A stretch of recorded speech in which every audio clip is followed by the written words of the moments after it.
जिस खबर को लेकर के मैं आया हूँ वो खबर निश्चित रूप से मुझे भी बड़ा विचलित कर गई है।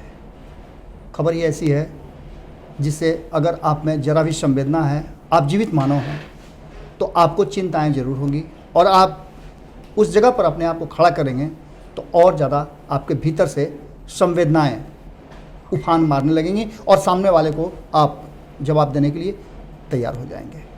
खबर है कि जिस तरह से बिहार में दावे बहुत सारे हो रहे हैं। सबसे पहले तो मैं खबर से पहले आपका परिचय करा दूं। पल्लवी रंजन, जानते होंगे आप इसे बुलेट रिपोर्टर के नाम से। इसका पैशन है कि ये सच्ची पत्रकारिता करे। पत्रकारिता की शुरुआत इसने किया, पर जो एक्सपोजर आपने भारत लाइव के माध्यम से इसे दिया, जितना एक्सेप्ट किया, जितना आशीर्वाद आप लोगों ने दिया, उसके लिए इसके तरफ से मैं आप लोगों का बहुत बहुत आभारी हूँ। साथ ही एक सच्ची पत्रकारिता के रूप में जैसी की पहचान हमने आपके सामने रखी है, हमारे संपादक नमन मिश्रा जी ने अपनी टीम के माध्यम से सच दिखाने का जो जज्बा लाया है, मैं भी उसका एक हिस्सा हूँ। और मुझे आप अच्छी तरह से जानते हैं, जानिए इन बच्चों को भी जिन्होंने जज्बे के साथ एक शुरुआत किया है। ये कोई पहली परिचय नहीं है, आपसे परिचित है ये पल्लवी, बुलेट रिपोर्टर के नाम से इसे जानते हैं आप। और ये ऐसी ही खबरों को दिखाती है जो खबरें आपसे और अन्य मीडिया के कैमरों से छुप जाती है, शायद हमसे भी छुप जाती है, वहाँ घुस जाती है और घुस करके उन खबरों को लाती है। कल इसने एक खबर ब्रेक किया है जिस खबर को ट्विटर पे और राजनीतिक गलियारे में चर्चा का विषय बना हुआ है, और ये खबर मानवीय संवेदना से जुड़ी हुई है, उस दावे से जुड़ी हुई है जो मंगल पांडे बार बार करते हैं, अश्विनी चौबे बार बार करते हैं, केंद्र सरकार में बैठे स्वास्थ्य मंत्री बार बार करते हैं कि हमने बिहार को सब कुछ दे दिया और बिहार में सारी व्यवस्थाएं ठीक हैं। लेकिन उस व्यवस्थाओं की जैसे पोल इसने खोली है, पहली बार तो इसने एनएमसीएच में पोल खोला और एनएमसीएच में इसकी खबर दिखाने के बाद तुरंत दौड़े नंगे पांव दौड़े हुए जिसको कहा जाता है, वो हमारे राज्य के स्वास्थ्य मंत्री मंगल पांडे पहली बार 3.5 महीना के बाद निकले थे एनएमसीएच में। कोई अंतर नहीं पड़ा। फिर उनके जाने के दूसरे दिन हमने सुमन को वहां भेजा और सुमन ने जो रिपोर्ट दिखाया वो रिपोर्ट उससे भी बदतर था, क्योंकि कोरोना जांच जो पहले हो रहा था वो भी लोग वहां से भाग चुके थे।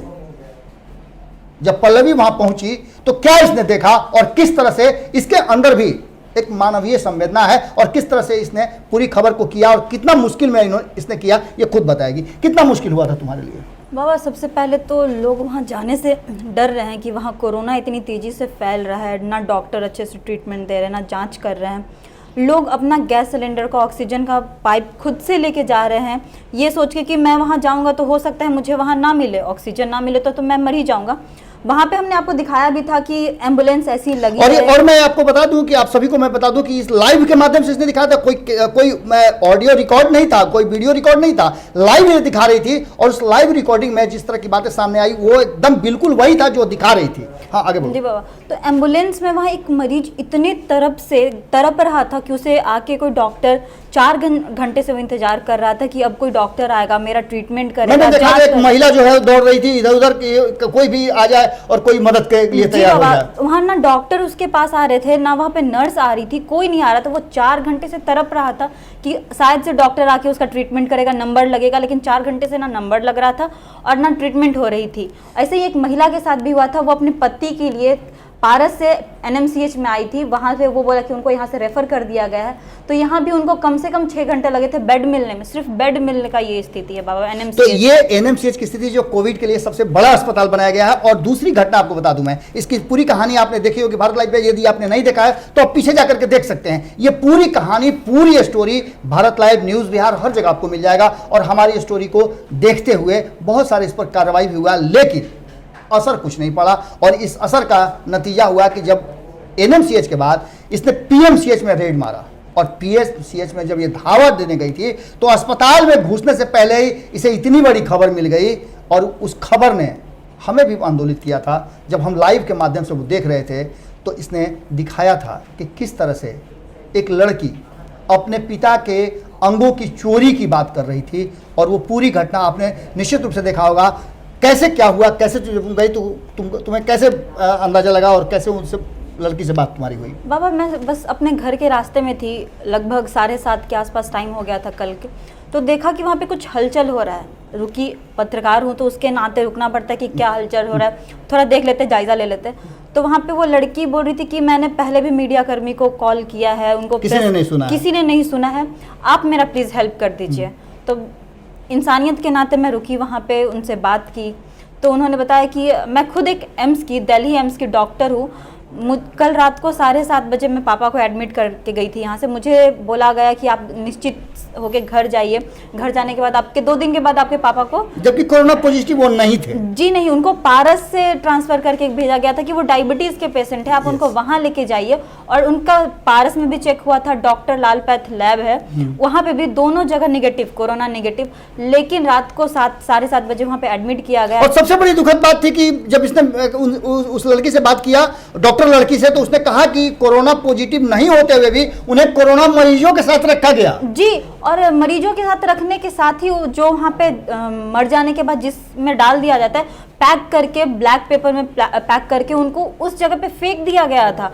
और उसको सुबह कॉल करके बोला जाता है कि आपके फादर यहाँ से मिसिंग है, पता नहीं कहाँ चले गए। बहुत सारी बातें हैं, लगातार ये कर रही है। इसके साथ साथ एक और भी खबर इसने ब्रेक किया था कि बांसघाट में किस तरह से ओपन जलाया जा रहा है कोरोना मरीजों को। जो लोग जलाने वाले कर्मचारी हैं वो मास्क तक नहीं पहन रहे हैं, जो किट्स पहन करके आते हैं वो लोग वहीं फेंक देते हैं। उसका धुआं और उसके पोल्यूशन से अगल बगल के मोहल्ले में जो हंगामा हुआ था वो भी इसने दिखाया किस तरह से हंगामा हुआ। हालांकि उन लोगों पर केस भी हो गया है, जिस तरह से सरकारी कामों में बाधा देने और वगैरह वगैरह की बात थी, चूँकि आप जानते हैं कि लॉकडाउन लगा हुआ है। लेकिन ये समस्या का समाधान नहीं है और लगातार हमारा प्रयास चल रहा है। हम प्रयास कर रहे हैं कि किसी तरह से सच्चाई आपके सामने लाएं, सरकार की आंखें खोलने का हम प्रयास कर रहे हैं। हमारा आग्रह है कि हम सिर्फ इतना ही कर सकते हैं कि हम आपको चीज़ों को आपके सामने ला करके रख सकते हैं। लगातार हमारे बच्चे रख रहे हैं। मैं चाहूँगा कि आप इन बच्चों के साथ कनेक्ट करें, इन्हें हेल्प करें, और ये जब भी आपको नज़र आएँ, आपके पास कोई समस्या हो तो आप निश्चित इन्हें बताएं। और इनके साथ साथ आप भी जागरूक जरूर रहें, चाहे वो सरकार हो, विपक्ष हो। और विपक्ष को मैं बार बार कहूंगा कि आप अपनी भूमिका में आ जाइए। सरकार यदि आपकी अपनी भूमिका में नहीं है तो विपक्ष को अपनी भूमिका और अपनी जवाबदेही को पूरा निभाना पड़ेगा।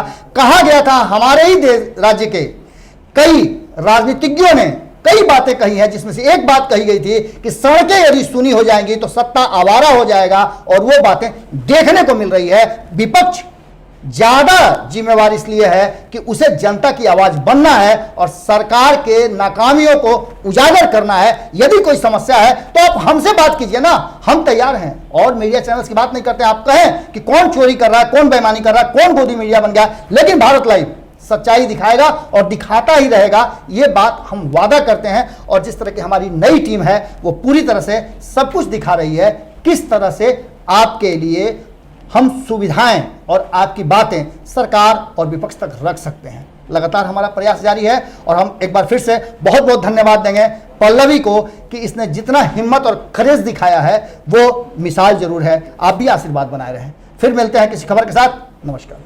बढ़ाएं अपना कदम सक्सेस की ओर शिखर करियर इंस्टीट्यूट के साथ। शिखर करियर इंस्टीट्यूट पूर्वी भारत में एकमात्र कोचिंग संस्थान जो एक्सक्लूसिवली है मेडिकल एंट्रेंस एग्जाम के लिए।